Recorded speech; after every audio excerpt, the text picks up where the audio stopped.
រឿងប្រពន្ធពុកគូណាត់របស់ខ្ញុំនៅក្នុងវាលស្រែដែលអ្នកខ្លះបានចងគោឲ្យស៊ីស្មៅខណៈដែលអ្នកខ្លះមើលគោបណ្ដើរជជែកគ្នាបណ្ដើររីឯអ្នកខ្លះទៀតអង្គុយចុចទូរស័ព្ទស្របពេលជាមួយគ្នានោះកំឡោះម្នាក់បណ្ដើរប៊ីតែចន់អ្នកដែលកំពុងតែអង្គុយចុចទូរស័ព្ទនៅលើស្មៅនោះទៅហើយពុទ្ធធោ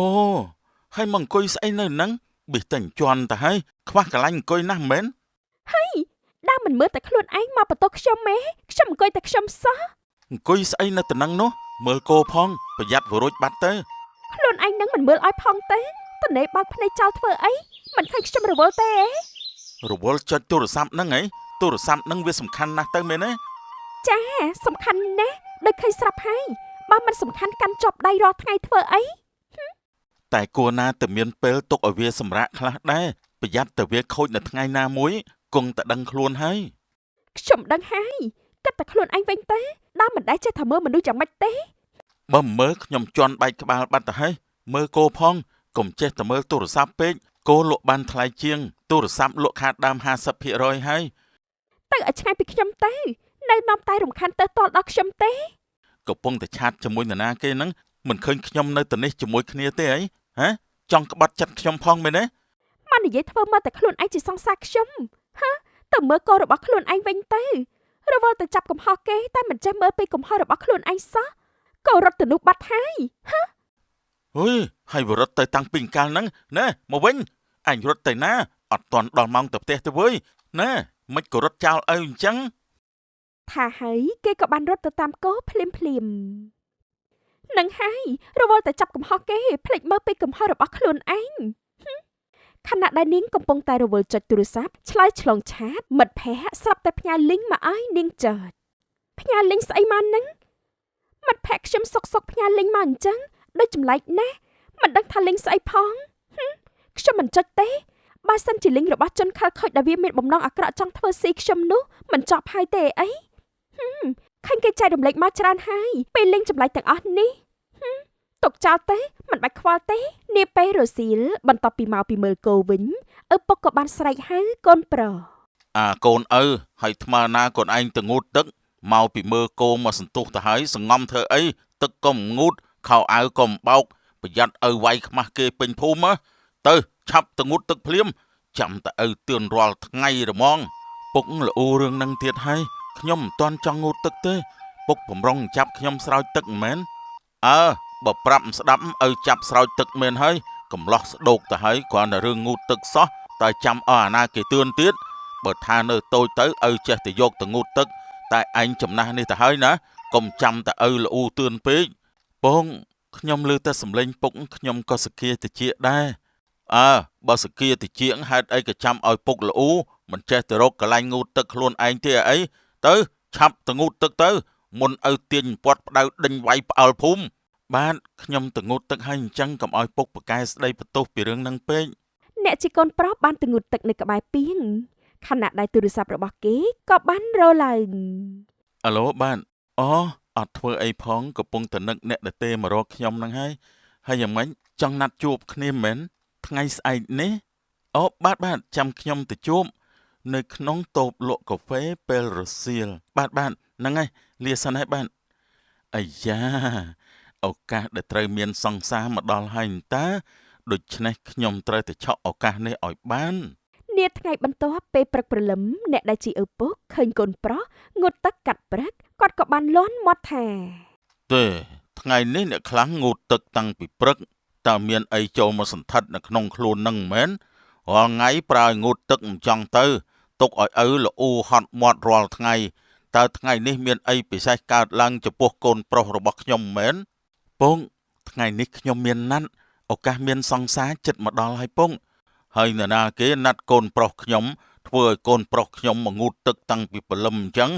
ខ្ញុំគួរតែយកផ្លែឈើទៅដឹងម្នាក់នោះហើយពុកនៅផ្ទះទៅពេលអាសៀលខ្ញុំទៅជួបគេហើយងូតទឹកទៅអញ្ចឹងនឹងឆាប់ធ្វើការពីព្រលឹមផងកុំឲ្យដូចរាល់ថ្ងៃដែលដេកទៅមុខថ្ងៃត្រង់ទៅក្រោករោគបាយនោះបាទពុកទៅយកលុយដែលគេជពាក់នៃចុងភូមិសិនហើយប្រញាប់មកផ្ទះវិញផងណាពងអ្នកជាឪពុកក៏បានចាកចេញទៅខ្ញុំត្រូវតែក្តាប់ឱកាសនេះឲ្យជាប់ ពូគង់ជិះម៉ូតូចូលមកដល់ផ្ទះអ្នកដែលគាត់ត្រូវមកយកលុយដែលចំពាក់គាត់លោកបងមកលឿនមែនគ្រាន់តែឮថាសងលុយមកយកដល់ផ្ទះមិនបាច់ឲ្យខ្ញុំទៅយកឲ្យដល់ផ្ទះសោះ អ្នកទៅធ្វើអីនាំទៅហត់ទេខ្ញុំមកយកអញ្ចឹងវាស្រួលជាងផង ចាលោកបងមីអូនណាលើកទឹកឲ្យភ្ញៀវមកកូនស្រីបលឹមចឹងបានទឹកតែក្តៅក្តៅឆ្ងាញ់ណាស់ណាលោកបងរំពេចនោះកូនស្រីរបស់មីងច័ន្ទក៏បានលើកទឹកតែយកមក កូនស្រីអ្នកមែនខ្ញុំដូចជាមិនដែលឃើញសោះមិនដែលដើរចេញទៅណាមកណាទេមែនទេអ្នក កូនស្រីខ្ញុំមកទៅតែមកពីក្រុងទេគេទៅធ្វើការនៅទីក្រុងយូក្រែនដែរហើយតែឥឡូវនេះទៅតែមកស្រុកវិញហើយក៏បានយកលុយមកឲ្យខ្ញុំសងលោកបងទៅ បានកូនកំមុំចេះដឹងចេះគិតគូរអញ្ចឹងល្អហើយ ជំរាបសួរពូទៅកូនជំរាបសួរពូនៅក្មេងណាស់តែម៉ែថាពូមានកូនកំឡោះស្ដុកហើយពូពោះម៉ាយចៃរៀងសង្ហានណា មីអូនប្រសពនិយាយលេងណាស់ក្មួយពូចំណាស់នឹងទៅហើយនៅសង្ហាអីទៀតកូនពូកំឡោះស្ដោកពូវិញក៏សក់ស្កូវអស់ទៅហើយ តែពូសង្ហាមែនខ្ញុំមិនបំភ្លេចទេខ្ញុំគិតថាខ្ញុំលងជាមួយបរិសចំណាស់ដោយពូហើយ មីអូនកុំនិយាយអញ្ចឹងអីក្មួយឯងក្មេងទៅរកក្មេងដូចគ្នាទៅវាជារឿងដែលស័ក្តិសមណាពូចាស់ពូមានកូនកំឡោះស្ដោកទៀត ស្នេហាគេមិនប្រកាន់អាយុទេពូ តែពូមានកូនប្រុស បើមានប្រពន្ធមួយទៀតនឹងបានកូនស្រីនឹងគេហើយ ក្មួយឯងនេះប៉ិននិយាយណាស់កូនរបស់អ្នកប្រសពតែម្ដងហើយ ណែកូនខ្ញុំតែអញ្ចឹងហើយលោកបងកុំប្រកាន់គ្នាអីហើយណែនេះជាលុយដែលខ្ញុំត្រូវសងលោកបងវិញណា បាទខ្ញុំរាប់មើលសិនអញ្ចឹង តាមសម្រួលចោលលោកបងបើមិនគ្រប់ណាកូននឹងបានយកមកប្រគ្រប់ បាទអ្នក ពូចិត្តល្អមែនដែលបានឲ្យម៉ែខ្ញុំខ្ចីលុយពេលដែលខ្ញុំមិននៅអរគុណពូណាខ្ញុំផ្ញើមកម៉ែមិនសូវបានច្រើនទេហើយពេលដែលម៉ែចង់ធ្វើដើមទុនណាត្រូវការខ្ចីពីអ្នកនៅក្នុងភូមិនេះ ព្រោះតែយើងជាអ្នកស្រុកភូមិជាមួយគ្នាដូច្នេះការជួយគ្នាគឺជារឿងដែលពួកយើងត្រូវធ្វើ ចាអរគុណហើយណាពូនៅពិសាបាយនៅនឹងមួយពេលសិនទៅចាំខ្ញុំធ្វើម្ហូបជូនពូពិសាណាណែនៅបាយទឹកជាមួយគ្នាសិនទៅលោកបងហើយសុំចាំត្រឡប់ទៅវិញណា បើដូច្នេះខ្ញុំមិនក្រែងចិត្តទេណា កុំក្រែងចិត្តអីបើគង់តែខ្លាចជាគ្រួសារតែមួយហើយនោះ អ្នកចេះតែអញ្ចឹងណាហ្មង គីរ៉ាកាត់ស្មៅច្រកបាវដើម្បីទុកឲ្យគោរបស់គេជាចំណីនៅពេលថ្ងៃរសៀលនេះ តើតែធ្វើអញ្ចឹងទៅឆ្លៀតពេលទំនេរបានបើមិនអញ្ចឹងទេច្បាស់ជាមិនបានទៅណាទៅជួបជាមួយអ្នកណាទេខ្ញុំមិនអាចបដ ாய் ឲ្យឱកាសរបស់ខ្ញុំបាត់បង់ទៅដល់អាសាបងនោះទេ រំពេចនោះផាលីជីកង់មកឃើញនាងក៏បានស្រែកឆោឡោឡើងភ្លាមអេហេណែប្រុងកាត់ស្មៅទាំងនោះទៅណែមិនទុកឲ្យកូនអ្នកផ្សេងបរិភោគជាអាហារខ្លះទេអីប្រុងចង់ឲ្យកូនខ្លួនឯងបានឆ្អែតតែមិនគិតពីកូនរបស់អ្នកដទៃសោះ ស្មៅកោទឹកកោដីឲ្យមកទៅស្អីជាមួយខ្ញុំដែលគ្រាន់តែច្រូតស្មៅយកទុកឲ្យគោខ្ញុំស៊ីនោះ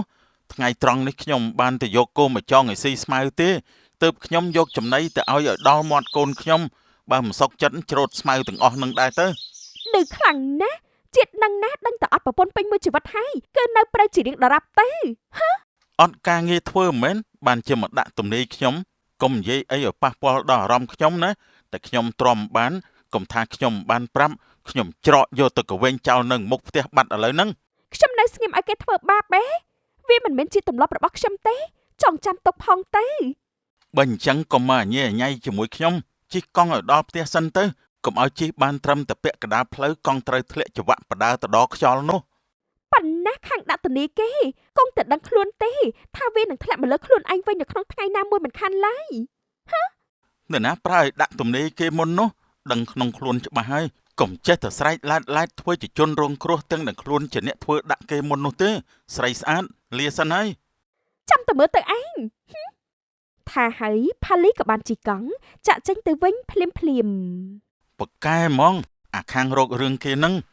នាពេលរសៀលគីរ៉ាមកដល់ហាងកាហ្វេរងចាំអ្នកដែលខ្លួនបានណាត់តាក់ទងគ្នាតាមទូរស័ព្ទបន្តិចក្រោយមកអ្នកដែលគេណាត់នោះក៏បានមកដល់ល្មមសួស្ដីបងគឺជាគីរ៉ានឹងមែន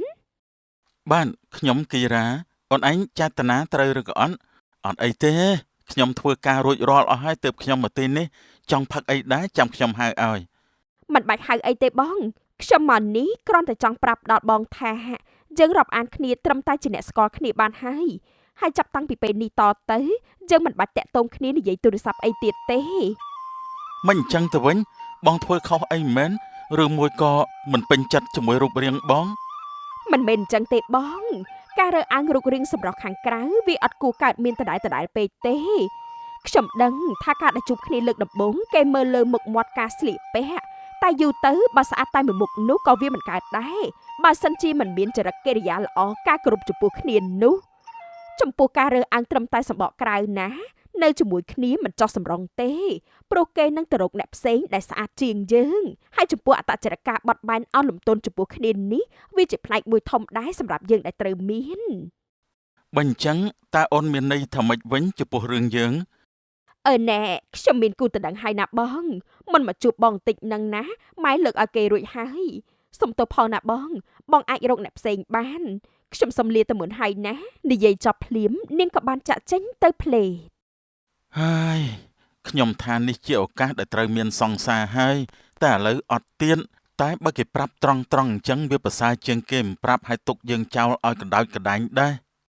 នាពេលរាត្រីឈានចូលមកដល់គីរ៉ាជិះម៉ូតូត្រឹកទៅដល់ផ្ទះផាលីដែលកំពុងតែដុតដំឡូងនៅមុខផ្ទះជាមួយបងប្រុសរបស់នាង គីរ៉ាអើយតើណានងចូលមកនេះបន្តិចសិនមកពួកយើងកំពុងតែដុតដំឡូងហូបណាមកហូបជាមួយគ្នាទៅក្តៅ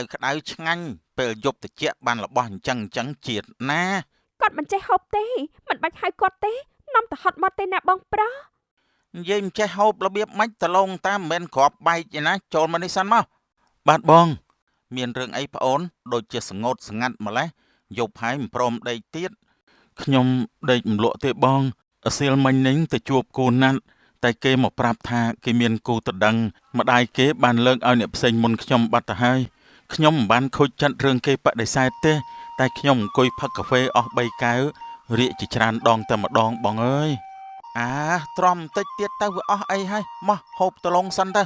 បងនិងប្អូនក៏ដេកមលក់ដែរអញ្ចឹងហើយបានជំនុំគ្នាចុះមកដុតតឡងហូបហ្នឹងណាបាទអរគុណហើយបង ចេះហូបដែរមែនតឡងនឹងនោះ ទំលងសោះនរណាដែលថាមិនចេះហូបខ្ញុំជាកូនអ្នកស្រែចំការស្រាប់បានរបស់អញ្ចឹងវាឆ្ងាញ់មាត់ហើ